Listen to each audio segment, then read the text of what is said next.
Ma question s'adresse au ministre de l'Enseignement supérieur et de la Recherche. On meurt dans nos universités. C'est par ces mots très forts que la présidente de l'université Paul Valéry à Montpellier alerte le président de la République. Dans sa lettre, elle mentionne les morts au travail et les arrêts longue maladie qui frappent ses agents en raison de la dégradation excessive des conditions de travail. Monsieur le ministre, vous avez mis en place des assises du financement des universités pour objectiver la réalité de leur financement, mais la réalité, elle est quand même déjà bien connue. Et elle est décrite par cette présidente d'université. La réalité, c'est que quasiment toutes les universités ont voté un budget en déficit pour 2026, car la loi de programmation budgétaire de 2020, déjà largement insuffisante, n'a jamais été respectée.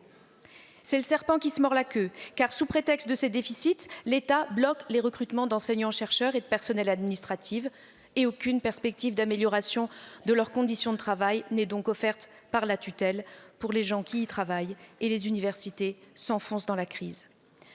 Cette situation financière, en même temps qu'elle abîme et précarise les agents, dégrade les conditions d'études. Des étudiants de ma circonscription m'ont alerté. Ils sont inscrits à Créteil en première année de sciences pour la santé, en 100% distanciel. Des jeunes de 18 ans à qui on impose de rester chez eux pour apprendre la médecine. C'est une génération qu'on sacrifie alors qu'on devrait investir pour son avenir. Vous préférez la confier aux mains du privé lucratif qui fournit bien souvent des formations au rabais. Depuis 10 ans, le nombre d'étudiants dans le privé a augmenté de 63%.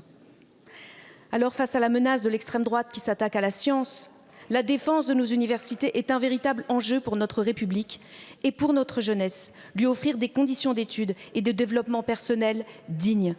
Ça, c'est l'avenir de notre pays.